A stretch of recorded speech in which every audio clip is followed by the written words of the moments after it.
আল্লাহ রাব্বুল আলামিন বলেন ওয়ামা আতাকুমুর রাসূলু ফাখুযুহু ওয়ামা নাহাকুম আনহু ফান্তাহু। আল্লাহ রাব্বুল আলামিন বলেন আমার প্রিয় হাবিব ওয়ামা আতাকুমুর রাসূলু আমার রাসূল তোমাদেরকে যা দান করে তোমরা তা আঁকড়ে ধরো এবং আমার রাসূল তোমাদেরকে ওয়ামা নাহাকুম যে সমস্ত কাজে নিষেধ করে ওয়ামা নাহাকুম আনহু ফান্তাহু আমার রাসূল যেসব কাজ থেকে বিরত থাকতে বলে সেই সমস্ত কাজ থেকে তোমরা বিরত থাকো। জোরে বলুন সুবহানাল্লাহ।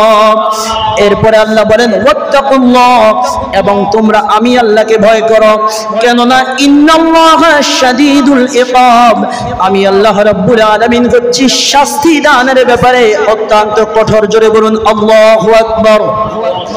عن عبد الله بن أبي قتادة رضي الله تعالى عنه عن أبيه قال قال رسول الله صلى الله عليه وسلم حضرت عبد الله ابن أبي قتادة رضي الله تعالى عنه বর্ণিত তিনি তার পিতার থেকে বর্ণনা করেছেন। তার পিতা বলতেছেন قال رسول الله صلى الله عليه وسلم আল্লাহর প্রিয় নবী মুহাম্মদুর রাসূলুল্লাহ সাল্লাল্লাহু আলাইহি ওয়াসাল্লাম হাদিসে পাকের মধ্যে ইরশাদ করেছেন ইযা উকিমাতিস সালাতু যখন ইকামত দেওয়া হবে নামাজের জন্য ফালা তাকুমু হাত্তা তারানি খারাজতু তোমরা আমাকে হুজরা শরীফ থেকে বের হতে দেখার আগ পর্যন্ত নামাজের জন্য দাঁড়াবে না। জোরে বলুন সুবহানাল্লাহ।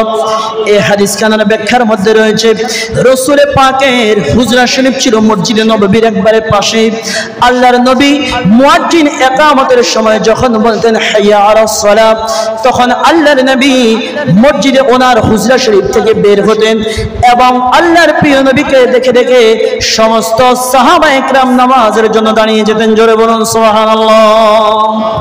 কিতাবুস সালাত বাবুল আযান এই অধ্যায়ের একবারে সর্বশেষ লাইন কিতাবের প্রথম খণ্ডের 136 নম্বর পৃষ্ঠার মধ্যে উল্লেখ রয়েছে ওয়ায়াকুমুল ইমামু ওয়াল কওমু ইনদা হাইয়া আলাস সালাত ইমাম এবং মুক্তাদিগণ নামাজের জন্য তখন দাঁড়াবে যখন মুয়াজ্জিন বলবে হাইয়া আলাস সালাত। জোরে বলুন সুবহানাল্লাহ।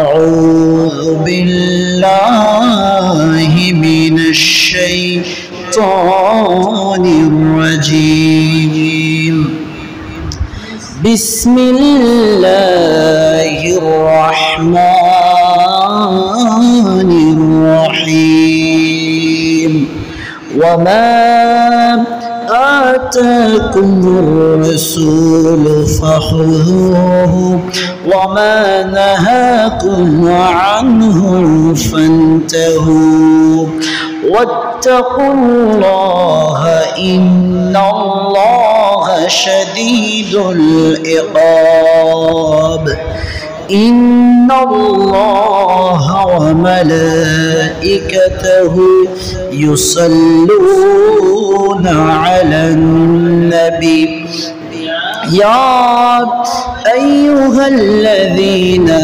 آمنوا صلوا عليه وسلموا تسليما اللهم صل على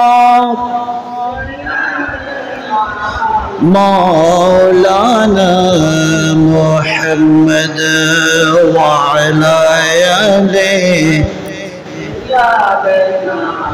مولانا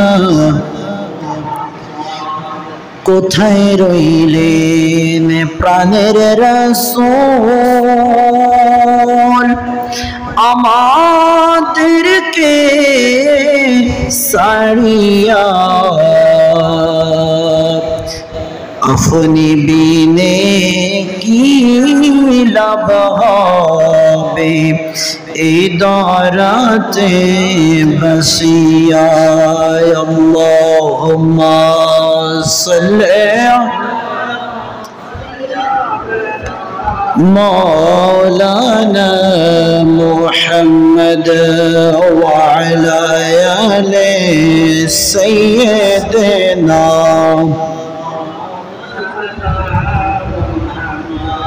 এই দুনিয়া পড়ে থাকবে, আমরা একদিন থাকব না। সবাই মোদের বলে যাবে, নবী গো আপনি বললেন না।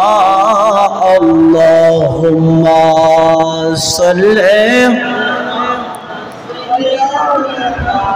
মাওলানা মুহাম্মদ ওয়া আলা আলি সাইয়্যিদিনা।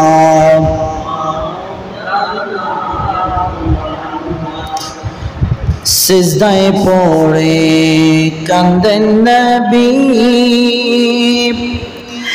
উম্মত বলে জারে জার, মাফ করিয়া দাও গো আল্লাহ, উম্মত আমার গুনাহগার। আল্লাহুম্মা সাল্লি আলা মাওলানা মুহাম্মদ ওয়া আলা আলি সাইয়্যিদিনা।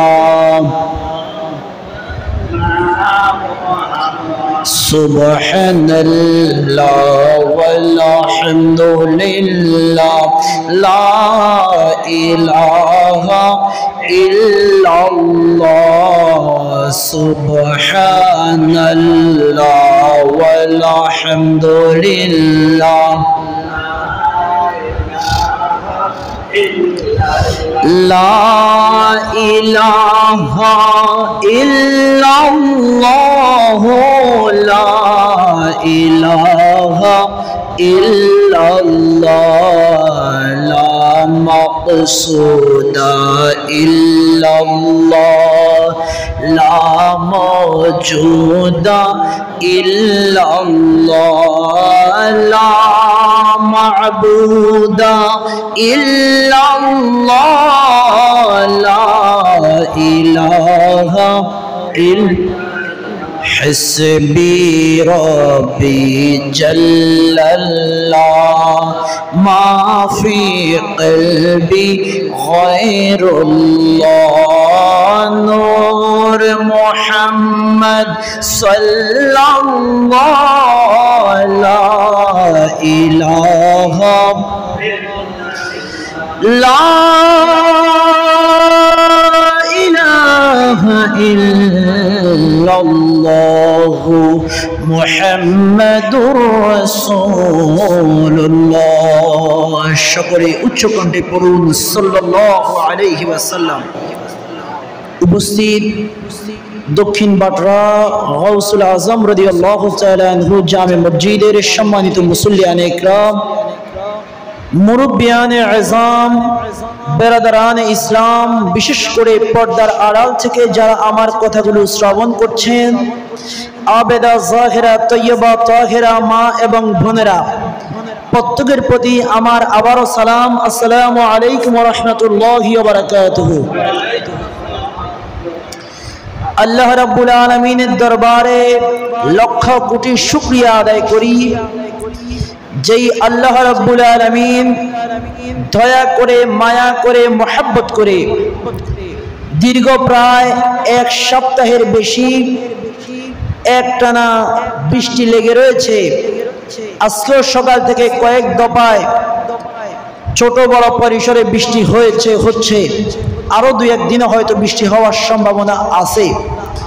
কিন্তু এই ক্রান্তি লগ্নে আল্লাহ পাক আজকে আরবি বছরের একবারে সর্বশেষ জুমআ, এই জুমআর পরে এই হিজরি 1445 হিজরি আমার আপনার জীবন থেকে চলে যাবে। এই 1445 আরবি বছরের হিজরি বছরের সর্বশেষ জুমায় যে আল্লাহ আমাকে আপনাকে আসার তৌফিক দিয়েছে, এজন্য শুকরিয়া আদায় করি। সকলে একবার জোরে বলুন আলহামদুলিল্লাহ, আর উচ্চ কণ্ঠে বলুন আলহামদুলিল্লাহ। সম্মানিত মুসল্লিয়ান ইকরাম, একটু আমাদের নিজেদের হিসাবগুলো মিলানোর দরকার। আপনারা জানেন যারা ব্যবসায়ী, বিশেষ করে ব্যাংকের হিসাব প্রত্যেক বছর করা হয় জুন টু জুন, 1 জুন থেকে অপর জুন পর্যন্ত। যারা বিভিন্ন রকম ব্যবসায়ী, কাপড়ের ব্যবসায়ী, তারা তাদের হিসাব ধরে রমজান টু রমজান। কিন্তু আমাকে আপনাকে আল্লাহ পাক এই দুনিয়ার মধ্যে পাঠিয়েছেন নিছক কোনো উদ্দেশ্যে নয়। শুধু আমরা খাবো ঘুরবো এজন্য নয়। অবশ্যই আপনি খাবেন, প্রয়োজনে আপনি ঘুরবেন, প্রাকৃতিক দৃশ্য দেখবেন, আল্লাহর নিদর্শন দেখবেন, সেটাতে কোনো নিষেধ নেই। কিন্তু আল্লাহ পাক আপনাকে পাঠিয়েছেন একটি উদ্দেশ্য নিয়ে। সেই উদ্দেশ্য হচ্ছে আল্লাহ পাক বলেছেন কালামে পাকের মধ্যে, ওয়ামা খালাকতুল জিন্না ওয়াল ইনসা ইল্লা লিয়াবুদুন, আমি মানুষকে এবং জিন জাতিকে সৃষ্টি করেছি একমাত্র আমার ইবাদত করার জন্য। জোরে বলুন না সুবহানাল্লাহ। এখন আমার আপনার হায়াত, যেই নির্দিষ্ট হায়াত আল্লাহ পাক আমাকে দিয়েছেন, আপনাদেরকে দিয়েছেন, আমার বয়স বাড়ছে, কিন্তু একদিন করে আমার বয়স বাড়ছে, মানে অপরদিকে আমার হায়াত থেকে একদিন করে কমে যাচ্ছে। যেই সময় আল্লাহ পাক আমার মৃত্যু নির্ধারণ করেছেন, তার 1 মিনিট পরেও আমার মৃত্যু হওয়ার কোনো রকম সম্ভাবনা নাই। যখনই আল্লাহ পাক মৃত্যু আমার নসিবের মধ্যে রেখেছেন, আমি যেখানেই থাকি না যেন মৃত্যু সেখানে গিয়ে আমাকে ধরা দিবে। এই দুনিয়ার মায়া আমাকে আপনাকে ত্যাগ করে পরলোকে যেতে হবে, এটাই চিরন্তন সত্য। কথা বলেন ঠিক কিনা? তো আজকে আরবি বছরের একেবারে সর্বশেষ জুমা, কিন্তু দুঃখের বিষয় আমরা ইংরেজি বছরের কখন শুরু হয় কখন শেষ হয় সবাই জানি। হ্যাপি নিউ ইয়ার, আমরা নতুন বছরকে উদযাপন করি, ওই রাতকে আমরা স্বাগতম জানাই। আমাদের যুবক ভাইয়েরা মোবাইল নিয়ে বসে থাকে।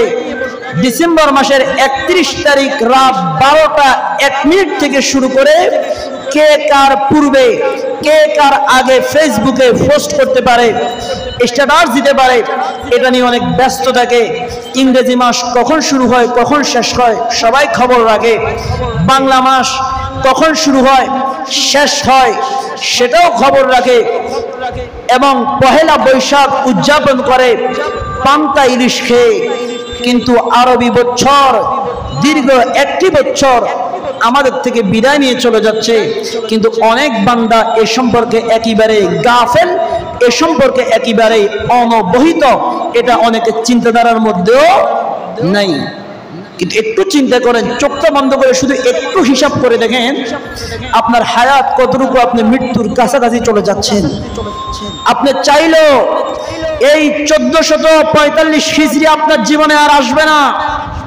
আপনি যদি এটা একা নির্জনে বসে কিংবা রাতে যদি বালিশের সাথে মাথা লাগিয়ে একটু চিন্তা করেন, 1 মিনিট শুধু যদি আপনি চিন্তা করেন যে আমার জীবনে অন্তত আর আমি যা পাই না পাই, কি হারিয়েছি কি অর্জন করেছি, কিন্তু আমার জীবনে 1445 হিজরি আর আমি পাবো না। এই 45 হিজরির মুহররম আমার থেকে চলে গেছে। সফর, রবিউল আউয়াল, রবি সানি, এরকম করে প্রত্যেকটি মাস যেতে যেতে আজকে জিলহজ মাসের 28 তারিখ। আর একদিন কিংবা 2 দিন পরে এই জিলহজ মাসটা আমাদের থেকে চলে যাবে। 1446 হিজরি বর্ষ আরবি নতুন বছর শুরু হবে। আল্লাহ পাকের দরবারে ফরিয়াদ করছি, আল্লাহ পাক যেন আমাদের বিগত দিনের সমস্ত গুনাহ খাতাগুলোকে আজকের এই পবিত্র জিলহজ মাস, সম্মানিত মাস শাহরুল হুরুমের উসিলায়, জুমার দিনের উসিলায় আল্লাহ পাক আমাকে এবং আপনাদেরকে ক্ষমা করে দেয়। সকলে বলুন আমিন। এবং সামনের 1টি বছর যেন আল্লাহ পাক আল্লাহর ইবাদতের মধ্যে রাসূলের পাকের সুন্নাহ মোতাবেক জীবন পরিচালনা করার তৌফিক দান করেন। সকলে বলুন আমিন। আমি আপনাদের সামনে যে আয়াতে কারিমা তেলাওয়াত করেছি, কুরআনুল কারীমের 28 নম্বর পারার সূরাতুল হাশরের 7 নম্বর আয়াত আল্লাহ রাব্বুল আলামিন বলেন ওয়ামা আতাকুমুর রাসূলু ফাখুযুহু ওয়ামা নাহাকুম আনহু ফান্তাহু। আল্লাহ রাব্বুল আলামিন বলেন আমার প্রিয় হাবিব ওয়ামা আতাকুমুর রাসূলু আমার রাসূল তোমাদেরকে যা দান করে তোমরা তা আঁকড়ে ধরো এবং আমার রাসূল তোমাদেরকে ওয়ামা নাহাকুম যে সমস্ত কাজে নিষেধ করে ওয়ামা নাহাকুম আনহু ফান্তাহু আমার রাসূল যেসব কাজ থেকে বিরত থাকতে বলে সেই সমস্ত কাজ থেকে তোমরা বিরত থাকো। জোরে বলুন সুবহানাল্লাহ। এরপরে আল্লাহ বলেন ওয়াত্তাকুল্লাহ এবং তোমরা আমি আল্লাহকে ভয় করো, কেননা ইন্নাল্লাহা শাদীদুল ইকাব আমি আল্লাহ রাব্বুল আলামিন হচ্ছি শাস্তি দানের ব্যাপারে অত্যন্ত কঠোর। জোরে বলুন আল্লাহু আকবার। আল্লাহ বলছেন যে তোমরা আমার হাবিবের কথা মানো, আমার হাবিব তোমাদেরকে যা দিয়েছে তা তোমরা গ্রহণ করো আর যা তোমাদেরকে নিষেধ করেছে তা থেকে তোমরা বিরত থাকো। যেই কোনো বিষয়ে আমার হাবিব যেটা তোমাদেরকে নিষেধ করে সেই নিষেধ মানা উম্মতের উপর অবশ্যই পালনীয় কর্তব্য। জোরে বলুন না সুবহানাল্লাহ। কিন্তু বড় দুঃখের বিষয় আজকে থেকে প্রায় জিলহজ মাসের প্রথম জুমায় আমরা কোরবানি সম্পর্কে আলোচনা করেছিলাম। তো সেই আলোচনার মধ্যে আমরা আরাফা রোজা সম্পর্কে একটা কথা বলেছিলাম যে রাসূল পাক সাল্লাল্লাহু আলাইহি ওয়াসাল্লাম বলেছেন কোন ব্যক্তি যদি আরাফার দিনে একটি রোজা রাখে ওই ব্যক্তিকে আল্লাহ পাক পিছনে 1 বছরের গুনাহ মাফ করে দিবে এবং সামনের 1 বছরের গুনাহ মাফ করে দিবে। একজন ব্যক্তি কোন জায়গা থেকে ফোন দিয়েছে আমাকে সেটা বলে নাই, একজন আমাকে ফোন দিয়ে বলতেছে যে হুজুর আপনি যে একটা আলোচনা করলেন আমি নেটের মধ্যে দেখলাম যে আপনি বললেন আরাফার রোজার নাকি এই ফজিলত। আমি কথাটা সংক্ষেপে বলছি শুধু বোঝানোর জন্য। তাই বললাম যে বলেছি, আপনি তো শুনেছেন অবশ্যই। বলে আপনি যে বলেছেন রাসূল বলেছে, উনি বলতেছে রাসূল বলার কে? নাউজুবিল্লাহ বলেন। বলে সওয়াব দিবে কে? আল্লাহ। যদি সওয়াব আল্লাহ দেয় তাহলে এখানে রাসূল বলার কে? নাউজুবিল্লাহ বলেন। এরপরে অনেক বিষয় উনি কথা, তো যা হোক, কিন্তু আল্লাহ পাক বলে না আমার রাসূল আমি তো সরাসরি তোমাদেরকে কোনো কথা বলবো না, আমি তো কালামে পাকের মাধ্যমে বলবো, আর আমার রাসূল তোমাদেরকে আমার কথাগুলো শোনাবে এবং যেগুলো আমি আল্লাহ প্রত্যক্ষ আদেশ করব না, রাসূলের প্রত্যেকটি কথাই আমি আল্লাহর কথা। এজন্য কালামে পাক হচ্ছে ওয়াহিয়ে মতলু তথা পঠিত ওহী, আর রাসূলের হাদিসে পাক রাসূলের প্রত্যেকটি বাণী হচ্ছে ওহিয়ে গায়রে মতলু। এটাও এক প্রকার ওহী কিন্তু এটা হচ্ছে অপঠিত ওহী। জোরে বলুন না সুবহানাল্লাহ। তাহলে রাসূলের বাণীও ওহী এবং মানতে হবে। আল্লাহ পাক রাসূলের বাণী মানার নির্দেশ আমাদেরকে করেছেন কোরআনুল কারীমের মধ্যে। কথা বুঝতে পেরেছেন?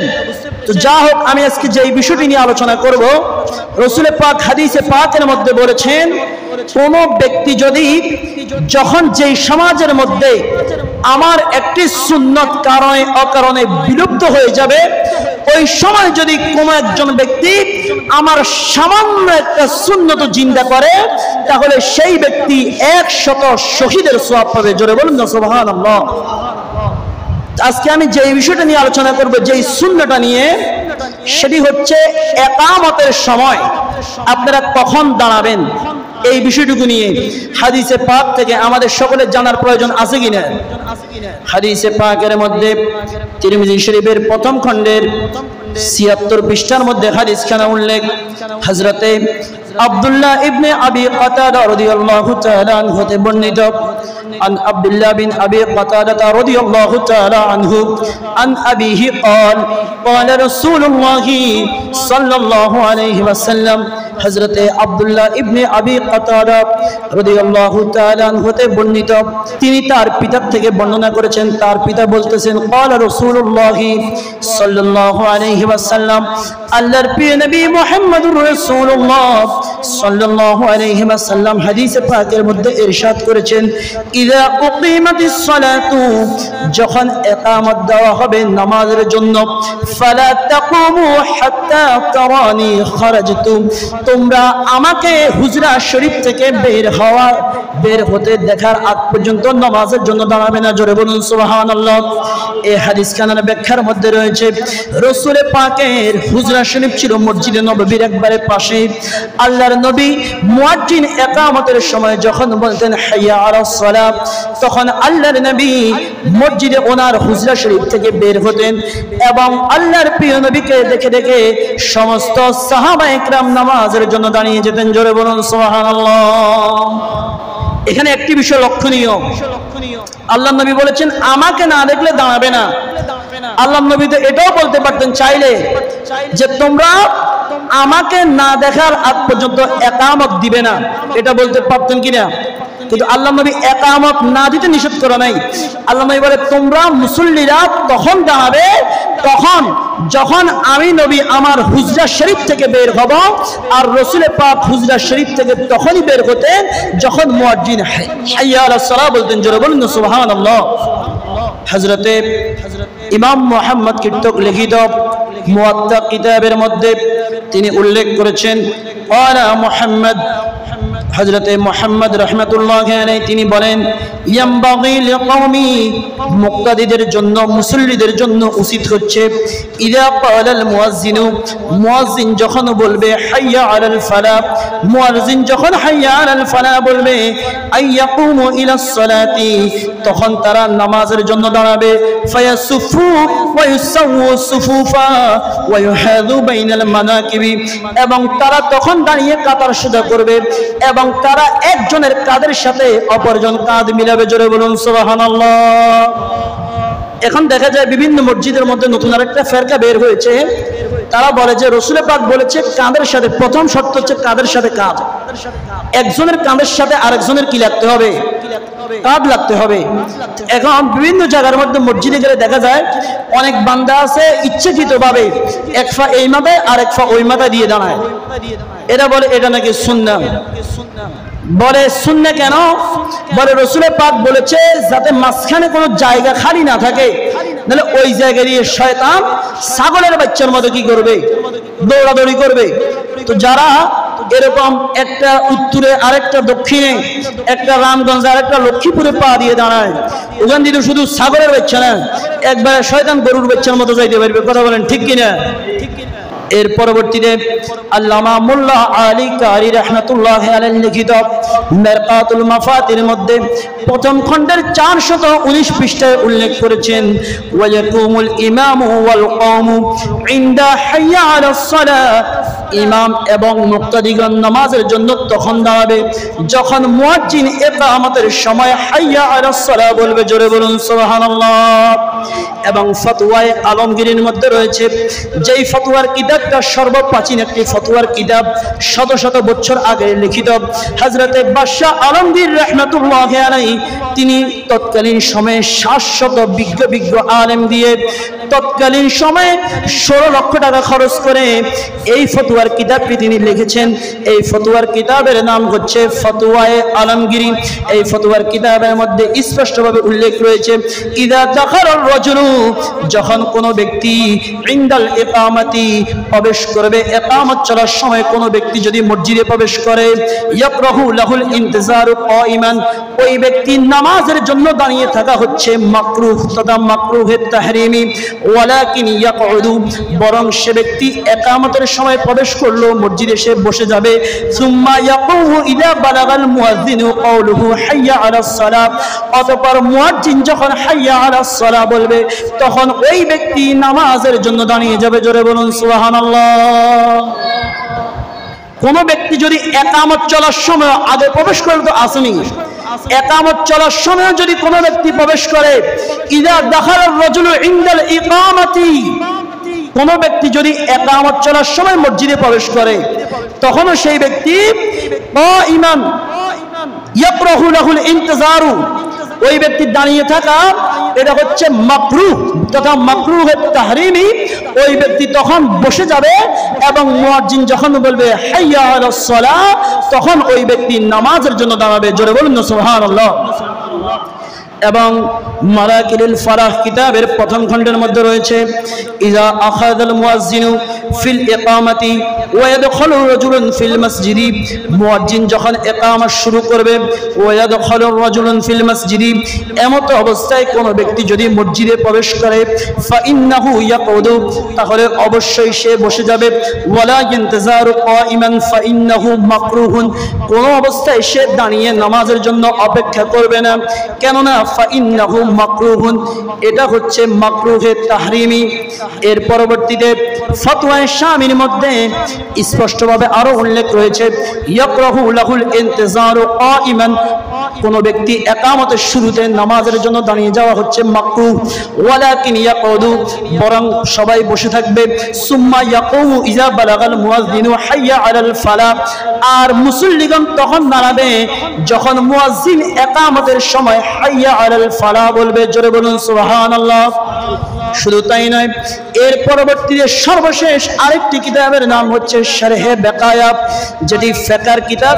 যেই কিতাবখানা কওমি মাদ্রাসায় পড়ানো হয়, আলিয়া মাদ্রাসায় আলেম প্রথম বর্ষে শারহে বেকায়া প্রথম খণ্ড পড়ানো হয়, ফিকহের কিতাব। এই কিতাবের মধ্যে উল্লেখ রয়েছে, এই কিতাবের একটি অধ্যায় রয়েছে, অধ্যায়ের নাম হচ্ছে কিতাবুস সালাত তথা নামাজের অধ্যায়।